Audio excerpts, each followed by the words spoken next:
I now give the floor to His Excellency Gustav Aitaro, Minister of State for Foreign Affairs of the Republic of Palau.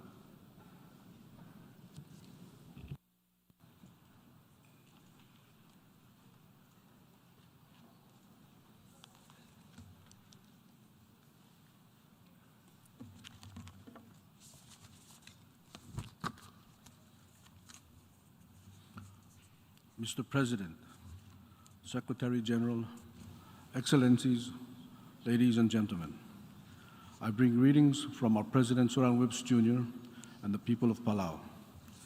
It is a great pleasure to be able to address this esteemed assembly, and at the outset, I wish to congratulate the President of this 77th General Assembly, Sabah Korosi, and further pledge Palau support during the course of your tenure.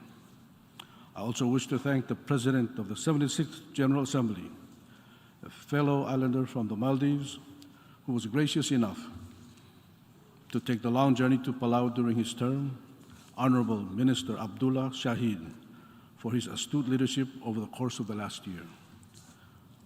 Friends, we meet at a precarious time. Thankfully, the world has made great strides in collectively combating the COVID-19 pandemic.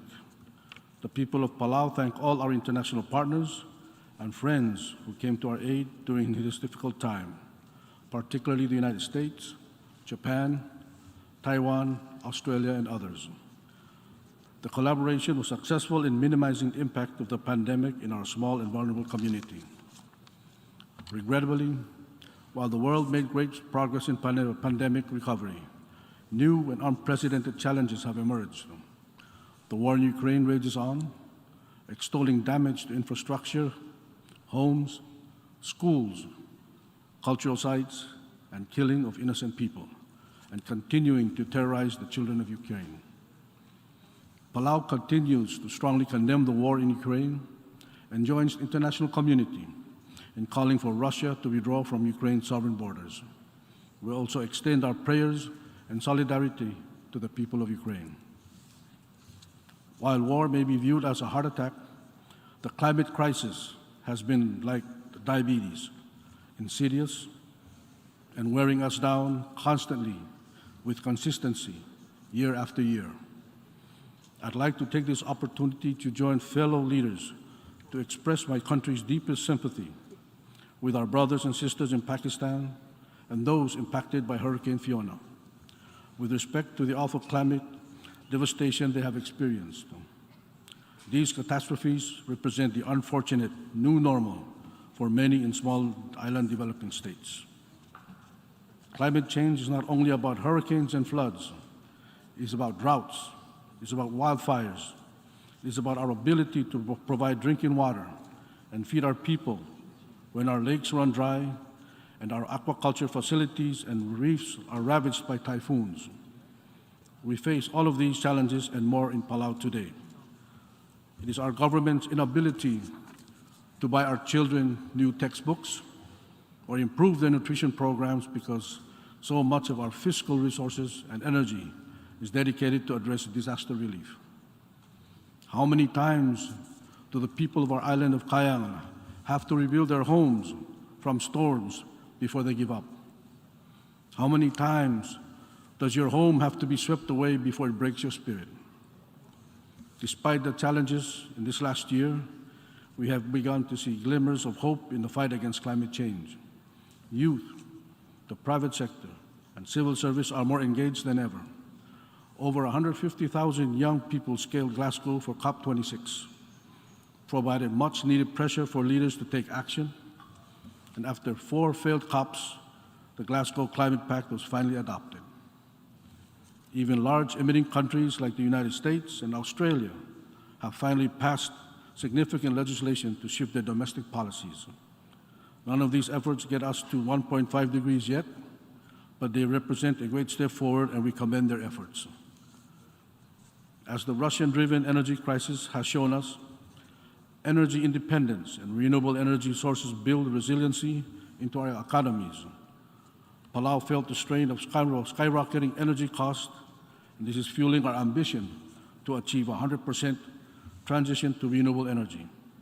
In Palau, we have a saying, selom tobo del morabuay, and misngek mesablim. Translated, it is like the English idiom, don't throw stones in glass houses. It means, before you criticize other people's actions, look at your own. It is in this spirit that our President Surang Whips Jr. has committed to Palau transitioning to 100% energy by 2032. The message we want to send is clear. Despite our small size, our remote location, our lack of access to finance and technology, and the unique vulnerabilities of being a SIDS country, we are committed to moving towards a net zero carbon world. We are committed because our planet and our children need us all to be committed. Palau extends our sincere thank you to the government of Japan, who has committed a grant to help us update our country's power grid to allow for this transition to renewables. We are grateful for your continued friendship and support. Our small country has had the pleasure of hosting the 7th Our Ocean Conference together with the United States in April of this year. This conference brought together more than 600 participants representing more than 70 foreign delegations and 150 non-state actors. It concluded with 410 commitments worth $16.35 billion. As a SIDS country, we thought it was particularly important to bring people from all over the world to Palau to show them firsthand the challenges we face as SIDS, whether it's the plastic pollution, sea level rise, or the impact on our fragile corals which underpin our major economic driver of blue tourism. The conference also highlighted the importance of ocean-based climate solutions, including ship decarbonization, marine nature-based solutions, and offshore renewable energy, in keeping the 1.5-degree global warming target within reach and improving global climate resilience. We are incredibly grateful for the wonderful partnership of the United States in co-hosting the Our Oceans Conference. The conference was a success in large part to your camaraderie and efforts. We also thank the generosity and support of the Republic of China, Taiwan for upgrading our conference venues. Likewise, we thank our partner Japan and the Sasakawa Foundation for their generosity and significant technical support. Many other partners also contributed to make this event a success for climate action. As a blue ocean state, Palau has been a leader in oceans issues and will continue to be. As co-chair of the high-level panel for sustainable ocean economy with Norway, we are pleased to have recently welcomed the UK as our 17th member of the ocean panel, and are committed to working with them and all panel members to achieve 100% ocean management for sustainable ocean economy in which effective protection, sustainable production, and equitable prosperity go hand in hand. Palau believes in the 30 by 30 initiative and urges all member states to adopt management plans with a minimum MPA covering 30% of the EEZ. As a large ocean state, we don't believe that there is a sustainable solution to ocean issues without incorporating management and rules in the high seas. The Pacific is disappointed that the biodiversity beyond national jurisdictions, IGC 5 efforts could not conclude treaty text, as the preservation and fair and equitable sharing of benefits of biodiversity in areas beyond national jurisdiction is long overdue as an extension of the world's commitment to combating climate change. The opportunity to establish regional MPAs, build maritime surveillance capacity, and facilitate the transfer of marine technology should not be further delayed. We owe it to our future generations to come together for the sustainable use of mankind's common heritage. Palau is a champion of the moratorium on deep sea mining. The deep sea makes 90% of the marine environment, and we cannot allow great harm to come to such biologically rich areas. Before any nation is allowed to contract for deep sea mining projects, the global community must enact serious reform of the ISA and international regulations that comply with UNCLOS's mission to preserve and protect the marine environment. Let me now turn to an issue that deeply impacts both Palau and SIDS. The adoption of a multi-dimensional vulnerability index cannot just be discussed in financial boardrooms, for it has real impacts on the lives of island peoples. UNDP's own MVI analysis found that most SIDS are more vulnerable than their income level would suggest. We don't come here as a proud people asking for handouts. However, we need tailored solutions for our problems as small countries and meaningful access to financing. Adoption of the MVI facilities climate action can bring equity to global financing.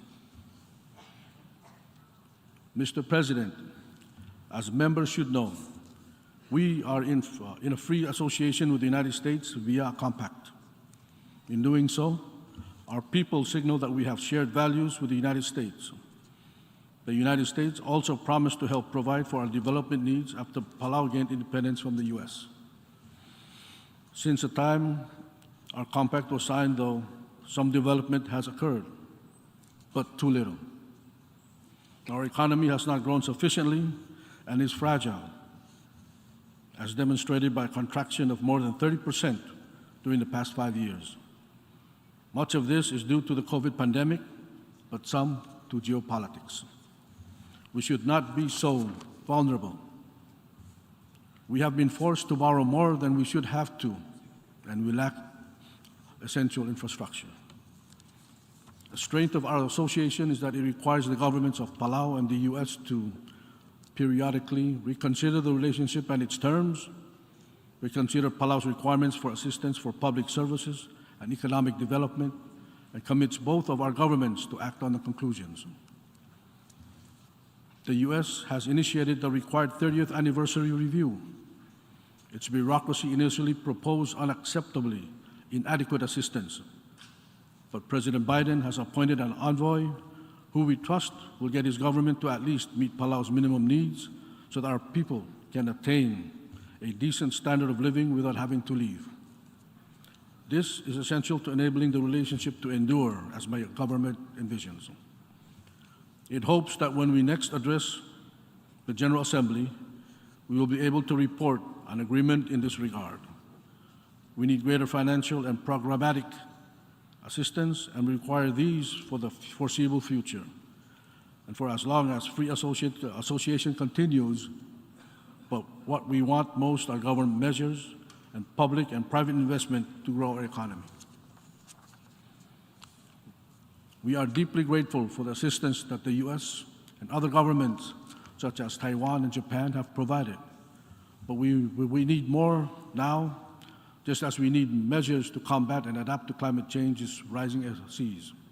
In our case, this includes concrete action to enable our people, right now, especially our hospital, to move from a land that now regularly floods to a higher elevation area. Mr. President, we continue to view the United Nations as an important mechanism for achieving international peace and security and sustainable development for all countries, but in particular for the voiceless and most vulnerable. I reiterate in the strongest terms that this body can demonstrate leadership through accepting Taiwan into the UN system as a valuable contributor to our collective efforts at promoting peace and collaborating on international matters. Most UN member states accept Taiwan passports, so too should the UN system recognize and incorporate the Taiwanese people and enrich this body with the benefits of their participation. Doing so is a realization of the core principles of the UN Charter. The Taiwanese people are a part of the global community and a valuable partner in combating climate change and the COVID-19 pandemic. With the many challenges facing our planet and people, we need every person, including the 23 million people of Taiwan, to be part of the solutions. When linguists studied our local Palau language, they discovered it was anchored in the word heart. Baltigareng translates into found heart, means love. We are a people and a culture who navigate with our hearts, and that is the message I'd like to leave you with today.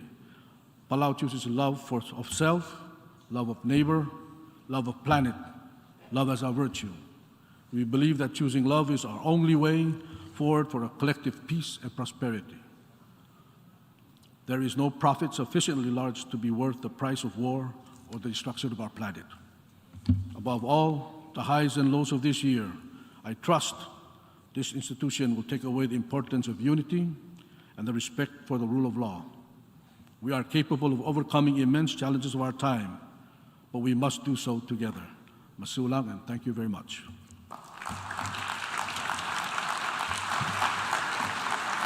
I thank the Minister of State for Foreign Affairs of the Republic of